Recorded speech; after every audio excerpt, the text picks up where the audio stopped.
kama umekuwa ni mhanga wa acid reflux, unashindwa kuitibu kwa sababu haujui siri hii ambayo wanaitumia watu wengi kwenda kuondokana na hii changamoto ya acid reflux. Na siri imejificha katika mfumo wako wa maisha, mfumo wako wa chakula, namna gani ama ni chakula gani unachokula kila siku.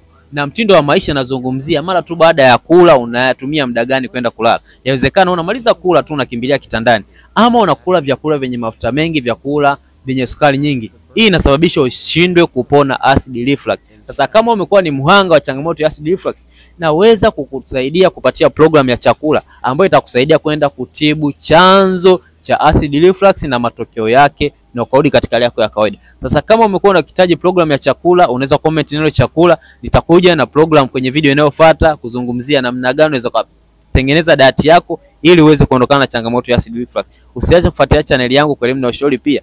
Kumbuka kutibu chanzo na sio dalili.